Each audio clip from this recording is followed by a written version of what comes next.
반갑습니다, 여러분. 통합진보당 대통령 후보 이정희입니다. 인사 올립니다.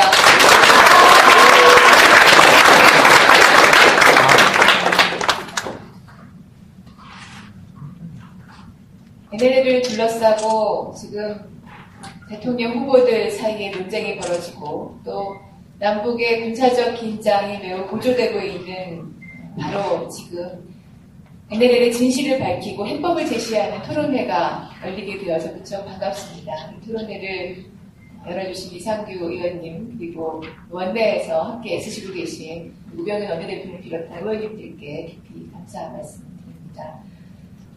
지금 대선 후보들과 정당들이 마치 NLL이 남북이 합의한 해상 경계선인 것처럼 주장하고 있습니다. 당리 당략에 빠져서 진실을 외면하는 것이다. 이렇게밖에 말씀드릴 수 없습니다. 저는 지금까지 NLL 논쟁을 보면서 지난 5월 우리 통합진보당에 일어났던 사태와 어쩌면 그렇게 똑같을 수 있을까 하는 생각을 했습니다. 진실을 밝히자고 하면 일단 종북으로 매도되는 분위기 속에서 너도 나도 무조건 NLL 사수 이렇게 말하게 되는 것이 지금의 현실입니다. 진실을 덮고 국민들을 현혹하는 사람들은 무엇인가 다른 목적이 있다는 것 우리는 알고 있습니다. 부당한 방법으로 저희 통합진보당의 권력을 차지하려고 했던 사람들이 있었고 지금은 부당한 방법으로 정권을 차지하려는 사람들이 이 NLL의 역사적 진실을 외면하고 있습니다.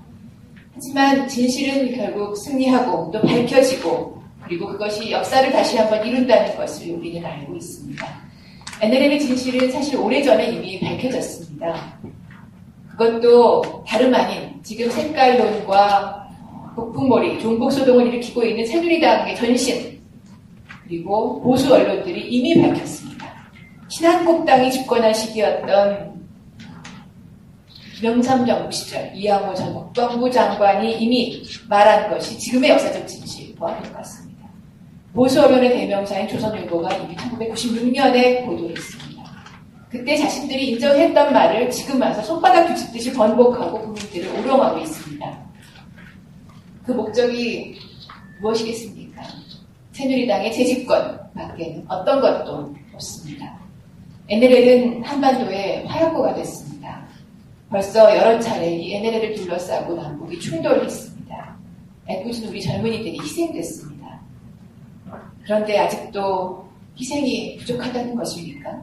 이명박 대통령이 왜 또 연평도에 날아가서 젊은이들에게 목숨을 바치라고 명령합니까? 이명박 대통령에 대한 질문들, 국민들의 질문은 바로 이것입니다. 자기 자식에게는 6억 원 돈다발을 들려서 내곡동 땅 사라고 보낸 그 대통령이 도대체 무슨 자격으로 남의 자식들에게는 목숨을 바치라고 하느냐? 이 질문을 지금 던지지 않을 수 없습니다. 지금처럼 서로 군사적으로 첨예하게 대치하고 있는 상황에서 서해의 충돌은 곧 한반도의 전쟁으로 이어질 위기를 내포하고 있습니다. 서해만 불안한 것이 아닙니다. 바로 어제 한 탈북자 단체가 북에 전단을 날리겠다면서 소동을 벌이는 바람에 국민들께서 매우 불안에 빠지지 않을 수 없었습니다. 주민들이 실제로 대피했고 그리고 남북의 군사적 충돌이 심각한 지경까지 갔습니다. 새누리당의 박근혜 후보도 자신의 책임을 분명히 돌아보고 그리고 말해야 합니다. 우리 국민들의 목숨을 담보로 남북의 충돌을 유도한 행동을 어제 했던 이 국민연이라는 단체에 다름 아닌 박근혜 후보가 축하 메시지를 보내는 일이 드러났습니다. 대북 전단 살포가 계획된 국토 대행진을 두고 잘 하기를 기원한다. 이렇게 말했습니다. 도대체 무슨 의도로 그랬는지 궁금합니다. 위험천만한 충돌을 막기는커녕 오히려 부추기려고 한 것이 아닌가 생각하지 않을 수 없습니다. 저희 통합진보당이 새누리당과 또 민주통합당의 NLL 토론회를 두 차례나 제안했습니다. 진실을 정확하게, 사실을 정확하게 하고 논의하자는 것이 통합진보당의 입장이었습니다. 그러나 아무도 응답하지 않았고 계속해서 지금 정치 공세만 이어가고 있습니다. 새누리당이 오늘도 노무현 전 대통령의 발언을 물고 늘어지고 또 관련된 기록의 존속 또는 폐기 문제를 가지고 이야기하면서 문재인 후보를 공격하고 있습니다. 색깔론, 종북공세 이제 그만하십시오. 그만둘 때가 됐습니다. 지금 우리에게 필요한 것, 국민들과 우리 민족에게 필요한 것은 다름 아닌 서해 NLL의 역사적 진실을 분명하게 밝히고 이것에 기초해서 서해 문제를 조속히 평화롭게 해결하는 것입니다. 14선언에 명시된 서해의 공동 어로구역 그리고 서해 평화협력 특별지대를 하루빨리 설치해서 서해를 한반도의 화약고에서 풍요의 상징으로 바꾸는 것이 바로 지금 우리가 해야 할 일입니다. 저와 통합진보당은 이 서해 문제의 평화적 해결을 위해서 최선의 노력을 다해 나갈 것입니다.